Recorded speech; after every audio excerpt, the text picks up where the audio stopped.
You're supposed to boil the milk first and then... Newlyweds Richie and Ashley appear to have it all. A beautiful Salt Lake home, a loving marriage, nice, and great health. Did you make the right choice? For sure. But this picture-perfect couple, who both served LDS missions, have a painful past. This handsome, clean-cut kid... Drugs make you feel good. ...is a recovering drug addict. Even just talking about it, you feel a sense of euphoria. It made me feel comfortable in my own skin. I was okay being Richie when I had drugs.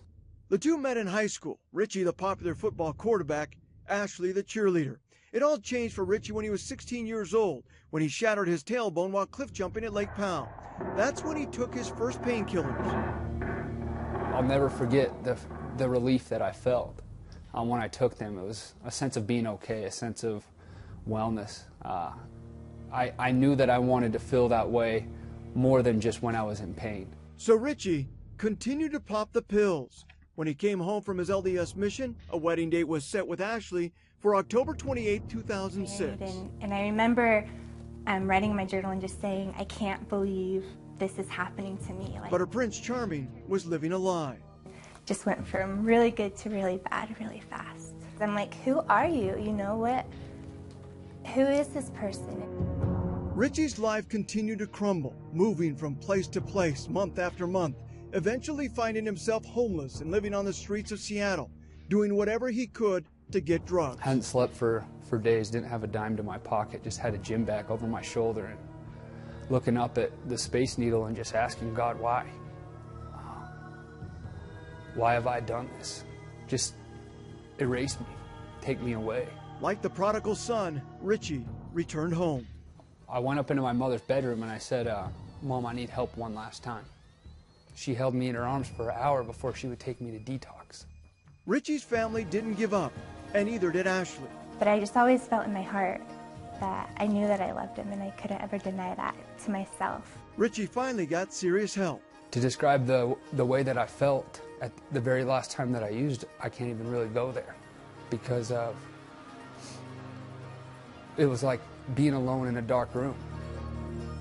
In October of last year, Ashley and Richie were married in the LDS Salt Lake Temple. I honestly get the butterflies from Richie still to this day. Richie has his life back, but he knows he can quickly lose it with just one pill.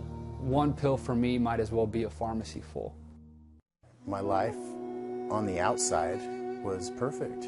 Jason Coombs' story is much the same. Raised in a good family, athletic, and a bright future. He also served an LDS mission. Came back, I met the girl of my dreams and was married in the temple. In 2004, Jason got into a car accident. He too was given painkillers, and that's all it took. And I became addicted like that. He went from Oxycontin to cocaine to heroin. He lost his family and ended up behind bars month after month after month. And you'll do anything, absolutely anything, and sacrifice anything and hurt anyone to get your fix. He also ended up homeless, walking the streets of Salt Lake. It's not only did I lose my wife, my family, my home, my job and my career, and all my relationships, I ultimately lost my soul. The change came on a cold, wintry night. And I was in a tunnel, seeking shelter.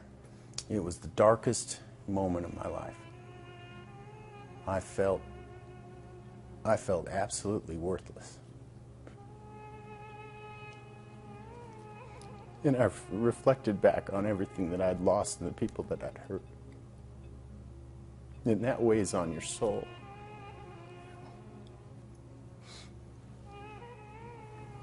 And I didn't want to live anymore. I didn't believe that there was hope for me. But there was hope for Jason, and he did get his life back through years of support from family and friends. He now counsels other addicts here at the Lamont Michelle Addiction Recovery Home in Sandy. You can pull that bottom up.